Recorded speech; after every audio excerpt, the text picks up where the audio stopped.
America ಪ್ರಾಯೋಜಕತ್ವದಲ್ಲಿ ಅಂತ ಹೇಳ್ತೀವಲ್ಲ ಆ ರೀತಿಯಾಗಿ ಅಮೆರಿಕ ಮತ್ತು ಇಸ್ರೇಲ್ ಜಾಯಿಂಟ್ ಆಪರೇಷನ್ ಇರಾನ್ ಮೇಲೆ ದಾಳಿ ಆಗ್ತಾ ಇರುವಂಥದ್ದು. ಅದಾದ್ಮೇಲೆ ಮಧ್ಯಪ್ರಾಚ್ಯದ ಎಲ್ಲ ರಾಷ್ಟ್ರಗಳಿಂದಲೂ ಕೂಡ ದಾಳಿ ಆಗ್ತಾ ಇದೆ ಇರಾನ್ ಮೇಲೆ, ಇರಾನು ಕೂಡ ದಾಳಿ ಮಾಡ್ತಾ ಇದೆ. ಸೊ ಹೀಗಾಗಿ ಅಲ್ಲಿಂದ ಬರಬೇಕಾಗಿದ್ದಂಥ ವಿಮಾನಗಳು, ಬೆಂಗಳೂರಿಗೆ ಬರಬೇಕಾಗಿದ್ದಂಥ ವಿಮಾನಗಳು ಆ ಹಾರಾಟ ರದ್ದಾಗಿದೆ. ಇಲ್ಲಿಂದ ಹೋಗಬೇಕಾಗಿದ್ದಂಥ ವಿಮಾನಗಳ ಹಾರಾಟ ಕೂಡ ರದ್ದಾಗಿದೆ. ಅದರ ಅರಬ್ ರಾಷ್ಟ್ರಗಳಿಂದ ಬರಬೇಕಾಗಿದ್ದಂಥ ವಿಮಾನಗಳು ರದ್ದು. ಕೆಂಪೇಗೌಡ ಏರ್ಪೋರ್ಟ್ನಲ್ಲಿ ಪ್ರಯಾಣಿಕರು ಪರದಾಟವನ್ನ ಮಾಡಿದ್ದಾರೆ. ಪರದಾಟ ಪಟ್ಟರು ಪರವಾಗಿಲ್ಲ, ಅಲ್ಲಿ ಹೋಗಿ ಸುಮ್ಮನೆ ಏನೋ ಮಾಡ್ಕೊಳ್ಳೋ ಬದಲು ಮತ್ತೆ ವಾಪಸ್ ಮನೆಗೆ ಹೋದ್ರೂ ಪರವಾಗಿಲ್ಲ. ಪರದಾಟ ಅನ್ನೋದಕ್ಕಿನ್ನ ಅವ್ರ ಜೀವ ಉಳಿಬೇಕಲ್ಲ. ಬೆಂಗಳೂರಿನಿಂದ ದುಬೈಗೆ ಹೋಗಬೇಕಾಗಿದ್ದಂಥದ್ದಾಗಿರ್ಬೋದು, ಅರಬ್ ಕಂಟ್ರಿಗಳಲ್ಲಿ ಸಾಕಷ್ಟು ಫ್ಲೈಟ್ಸ್ಗಳು, ಇವತ್ತು ಟೋಟಲಿ 21 ಫ್ಲೈಟ್ಗಳು ಇಲ್ಲಿಂದ ಹೋಗಬೇಕಾಗಿತ್ತು, ಅಲ್ಲಿಂದ 21 ಫ್ಲೈಟ್ಗಳು ಬರಬೇಕಾಗಿತ್ತು. ಅವೆಲ್ಲವೂ ಕೂಡ ಕಾರ್ಯಾಚರಣೆ ಸ್ಥಗಿತ ಆಗಿದೆ. ಬೆಂಗಳೂರಿನಿಂದ ದುಬೈಗೆ ತೆರಳಿದಂಥ ವಿಮಾನಗಳು ವಾಪಸ್ ಆಗ್ತಾ ಇದ್ದಾವೆ. ದುಬೈನಲ್ಲಿ ಲ್ಯಾಂಡಿಂಗಿಗೆ ಅನುಮತಿ ಸಿಗದಿರುವಂಥ ಕಾರಣಕ್ಕೋಸ್ಕರ ವಾಪಸ್ ಆಗ್ತಾ ಇರುವಂಥದ್ದು. ದುಬೈನಲ್ಲಿ ಲ್ಯಾಂಡಿಂಗಿಗೆ ಅನುಮತಿ ಸಿಗ್ತಾ ಇಲ್ಲ. ಸೊ ಹೀಗಾಗಿ ವಾಪಸ್ ಬೆಂಗಳೂರಿಗೆ ಬರ್ತಾ ಇದ್ದಾವೆ ಆ ವಿಮಾನಗಳು. ಬೆಳಗ್ಗೆ 7:30ಕ್ಕೆ ದುಬೈಗೆ ತೆರಳಿದ್ದಂಥ ಏರ್ ಇಂಡಿಯಾ ವಿಮಾನ. ಪ್ರಯಾಣಿಕರಿಗೆ ಏರ್ಪೋರ್ಟ್ನಲ್ಲಿ ತಿಂಡಿ ನೀರಿನ ವ್ಯವಸ್ಥೆಯನ್ನು ಮಾಡಲಾಗಿದೆ. ಪ್ರಯಾಣಿಕರಿಗೆ ಮಾಹಿತಿಯನ್ನು ನೀಡಲಿಕ್ಕೆ ಹೆಲ್ಪ್ ಡೆಸ್ಕ್ ಅನ್ನು ಕೂಡ ತೆರೆದಿರುವಂಥದ್ದು KIAL, Kempegowda international airport limited.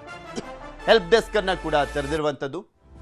ಅವ್ರಿಗೇನಾದರೂ problems ಅಥವಾ ಏನಾದರೂ ವಿಚಾರಗಳ ಬಗ್ಗೆ ತಿಳ್ಕೊಳ್ಬೇಕು ಅಂದರೆ ಹೆಲ್ಪ್ ಡೆಸ್ಕ್ಗೆ ಕರೆಯನ್ನು ಮಾಡಿ ಹೋಗ್ಬೋದಾ ಏನು ಎತ್ತ ಅನ್ನುವಂಥದ್ರ ಬಗ್ಗೆ, ಅಥವಾ ಫ್ಲೈಟ್ ಕ್ಯಾನ್ಸಲ್ ಆಗಿರುವಂಥದ್ರ ಬಗ್ಗೆ, ಅಲ್ಲಿನ ವ್ಯವಸ್ಥೆ ಬಗ್ಗೆ ಮಾಹಿತಿಯನ್ನು ಕೊಡಲಾಗುತ್ತೆ.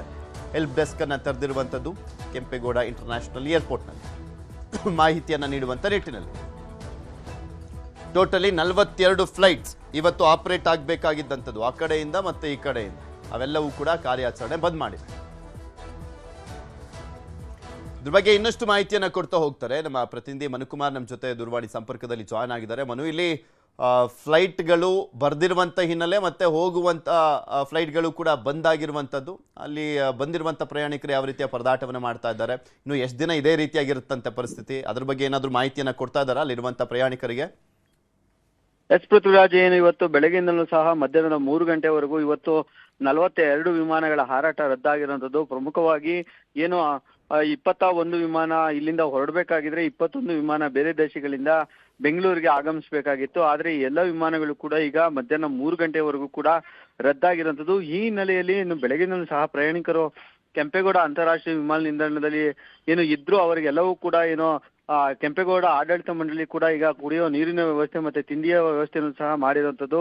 ಅಲ್ಲದೆ ಏನು ಏರ್ಪೋರ್ಟ್ನ ಒಳಭಾಗದಲ್ಲೂ ಕೂಡ ಹೆಚ್ಚುವರಿಯಾಗಿ ಆಸನ ವ್ಯವಸ್ಥೆಯನ್ನು ಸಹ ಈಗಾಗಲೇ ಮಾಡಿರುವಂಥದ್ದು. ಅಂದ್ರೆ ಬರ್ತಕ್ಕಂಥ ಪ್ರಯಾಣಿಕರಿಗೆ ಯಾವುದೇ ರೀತಿ ಮೂಲಭೂತ ವ್ಯವಸ್ಥೆಗಳ ಬಗ್ಗೆ ಸಮಸ್ಯೆ ಆಗ್ಬಾರ್ದು ಅಂತ ನಿಟ್ಟಿನಲ್ಲಿ ಏನೋ ಕೆಂಪೇಗೌಡ ಆಡಳಿತ ಮಂಡಳಿ ಕೂಡ ಈಗ ಕಟ್ಟೆಚ್ಚರವನ್ನು ವಹಿಸಿರುವಂಥದ್ದು.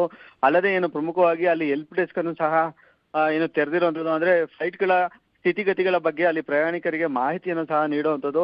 ಹೀಗಾಗಿ ಏನು ವಿದೇಶಗಳಿಂದ ಬರ್ತಕ್ಕಂಥ ವಿಮಾನಗಳ ಹಾರಾಟ ರದ್ದಾದ ಕೂಡಲೇ ಅವರಿಗೆ ಮಾಹಿತಿಯನ್ನು ಕೂಡ ತಿಳಿಸ್ತಾ ಇರುವಂಥದ್ದು. ಅಲ್ಲದೆ ಏರ್ಲೈನ್ಸ್ನ ಸಿಬ್ಬಂದಿಗಳಿಗೂ ಕೂಡ ಅಲ್ಲಿ ಹೆಚ್ಚುವರಿಯನ್ನ ನಿಯೋಜನೆ ಮಾಡಿರುವಂಥದ್ದು. ಏನು ಯಾವ ಏರ್ಲೈನ್ಸ್ನಲ್ಲಿ ಬುಕ್ ಮಾಡಿಕೊಂಡಿದ್ದಾರೆ ಆ ಫ್ಲೈಟ್ನ ಸ್ಥಿತಿಗತಿಗಳನ್ನು ಸಹ ಸಿಬ್ಬಂದಿ ಅಲ್ಲಿ ಪ್ರಯಾಣಿಕರಿಗೆ ತಿಳಿಸ್ತಾ ಇರುವಂಥದ್ದು. ಹೀಗಾಗಿ ಏನು ಕೆಂಪೇಗೌಡ ಅಂತಾರಾಷ್ಟ್ರೀಯ ವಿಮಾನ ನಿಲ್ದಾಣದಲ್ಲೂ ಕೂಡ ಈಗ ಏನು ಯುದ್ಧದ ಕಾರ್ಮೋಡದಿಂದಾಗಿ ಪ್ರಯಾಣಿಕರು ಸಾಕಷ್ಟು ಪರದಾಟವನ್ನು ಸಹ ಅನುಭವಿಸ್ತಿರುವಂಥದ್ದು. ಹಾಗಾಗಿ ಆಡಳಿತ ಮಂಡಳಿ ತಕ್ಕ ಮಟ್ಟಿಗೆ ಏನು ಮೂಲಭೂತ ವ್ಯವಸ್ಥೆಗಳನ್ನ ಮಾಡಿರುವಂಥದ್ದು. ಪೃಥ್ವಿರಾಜ್, ಓಕೆ, ಧನ್ಯವಾದ ಮನು ನಿಮ್ಮೆಲ್ಲ ಮಾಹಿತಿಗಾಗಿ. ಮತ್ತಷ್ಟು ಸುದ್ದಿ ಒಂದು ಚಿಕ್ಕ ಬ್ರೇಕ್ ಆದ್ಮೇಲೆ